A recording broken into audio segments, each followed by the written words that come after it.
Assalamu alaikum. In the name of Allah, the most beneficial, the most precious. I'm Rana Shahid Tanveer, Ambassador to United Nations for Sustainable Global Goals, International Human Rights Movement, Pakistan. In my last clip, I discussed a lot of things about the Sustainable Global Goals of United Nations, and I also discussed the problems which the Pakistan is facing nowadays. Today, I'll definitely discuss about the Sustainable Development Goals of United Nations. What are the Sustainable Global Goals of United Nations? Sustainable means that the consistently working the goals which have been achieved, and we are to continue. We are to develop them continuously for the whole life for a long time. Once again, I'm just going to discuss about the Sustainable Global Goals of United Nations over here in Pakistan. The first global goal of United Nations is which have been discussed and which have been designed by 160 different countries of the world at the United Nations, and these are 17 global goals and 169 targets. But now I'm just going to discuss about those 17 global goals which have been designed and would be implemented by whole of the world, whole of the countries which are included, which are the part of the United Nations. The first global goal which I'm going to discuss that about the poverty. Poverty is the greatest issue of nowadays, na? And poverty in all its forms everywhere.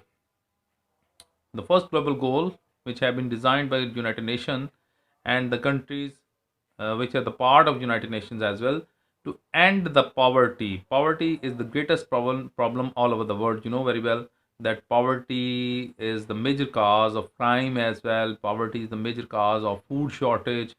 Poverty means that you have low income and you cannot fulfill the requirements of your family as well, and you don't have the resources to work and to get employment. That's why you are living below the poverty line. So United Nations has agreed on this point that to end poverty in all its forms and its dimensions by sustainable global goals, by sustainably providing the resources to the person, to the individual, so that they may work properly and get employment and livelihood livelihood and bread for their families. The second global goal which I'm going to discuss about: end hunger, achieve food security. End hunger and achieve food security and improved nutrition and promote sustainable agriculture. The second point which have been discussed by me now, and the second global goal which have been designed by the United Nations, is this: that end hunger, achieve food security. End hunger means that whenever a person don't have even a bread for the one time, only one time, that means then hunger prevails over. The shortage of food, maybe due to the shortage of food, it may be we may call it a hunger or starvation as well. We know a lot of countries existing in the world who are facing this shortage of food or hunger as well. One example I can quote over here, that Kenya or the African countries are facing a lot of shortage of food nowadays. So United Nations have the second global goal is that end hunger, achieve food security, and improved nutrition and promote sustainable agriculture. Whenever you have a good agriculture system, just like Pakistan is an agricultural country, and we know very well that subcontinent is an agricultural region. Okay, agricultural region where a lot of where there is no shortage of food, I think, according to my point of view. But as the population is growing more and more, that's why the food shortage, we are facing the food shortage over here in Pakistan as well as in India as well, or in whole of the subcontinent as well. So the second point is end hunger, achieve food security. Food security, that means that everybody should have the resources to achieve food, to get food for their families as well, and not only for one time but for 2 to 3 times as well, so that they may fill their bellies, fill their satisfy their thirst and satisfy their hunger or for a shortage of food as well. Ensure healthy life and promote well-being for all at all ages. Ensure healthy life. The third global goal, which I'm going to discuss about, that ensure healthy life and promote well-being for all at all ages. That means that everybody has the right to be healthy and to live his life in a healthy and wealthy manner.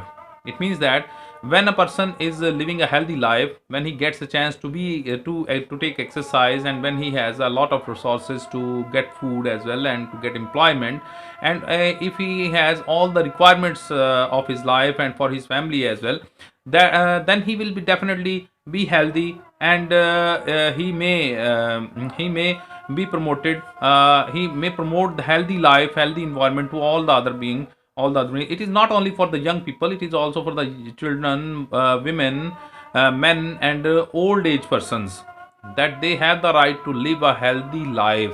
And the United Nations has given a chance to all the countries to promote such strategies by which everybody should live, may have the chance to live a happy or healthy life. The fourth global goal, which I'm going to discuss about, that ensure inclusive and equitable quality education and promote lifelong learning opportunities for all. The fourth point, which I'm going just I have discussed about, that ensure inclusive and equitable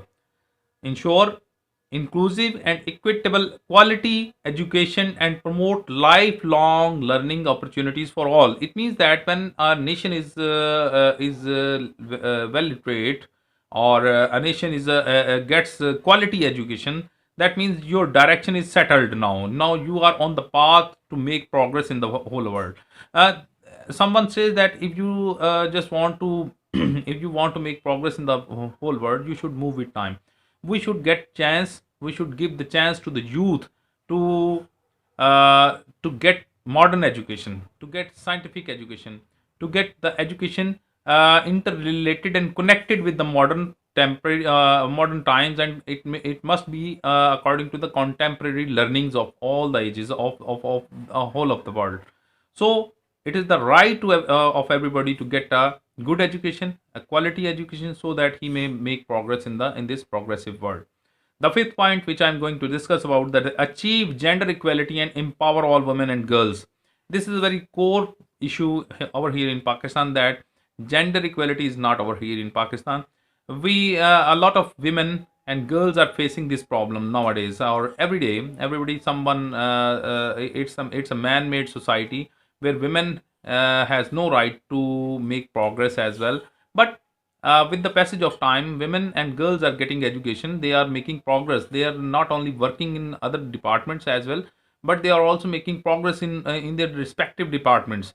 So according to my point of view, it is a core issue of Pakistan. A lot of people, not only a lot of people, but also a lot of majority of the women are facing this problem, gender equality. Whether they are working somewhere, whether they are working in any institution, whether they are working at colleges, whether they are working at courts, they are facing this problem because it's the man-made,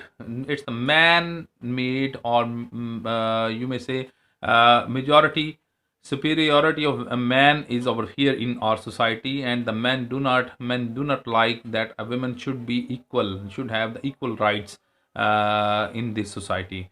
So feudal lords have the authorities, and bureaucracy has the authority. Institutions, law and order institutions have the authority, and in every department, women and girls are facing this problem a lot. Last one, not last one, but it's the sixth point which I'm going to discuss about, that ensure availability and sustainable management of water and sanitation.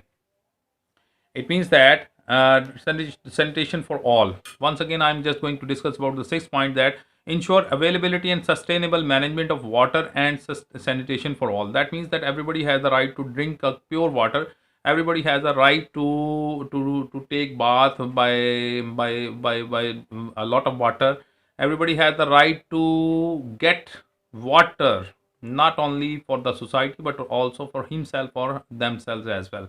So we are also facing this problem. Shortage of water is over there in Pakistan as well, and somewhere water is you may say people get water through 10 hydrants, and they are paying for water as well. In Karachi, the situation is very worst over there in Karachi. But in Ukada, the situation is not worsening because a lot of people are doing their own work and they are getting water wholeheartedly.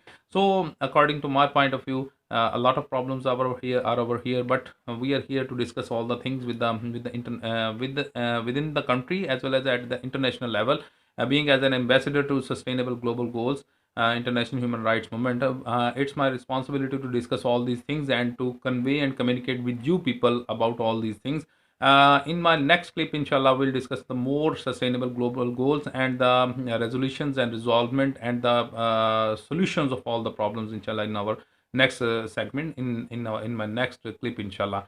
Thank you for your watching this clip and giving me time. I'm very much thankful to Rana Basharat Ali Khan, who gave me this chance to discuss all these things with you people. And I also pay tribute to Rana Basharat Ali Khan, the Central President of International Human Rights Movement, who is working for not only for the whole world but also especially for the Muslim rights as well in whole of the world. He has devoted his whole life for the betterment of the people, for providing them the basic necessities of life, and wherever the situation is worsening, he goes there and provide breads and resources and necessities and the basic necessities of life to the people of the concerned area. May Allah bless him with success, and he may be Allah bless him with health as well, so that he may carry on his work. Bundle of thanks once again. I'm thankful to all of you people for watching this clip, and give me feedback. Inshallah, I'll be over there to answer you, to reply you. Thank you. Assalamu alaikum.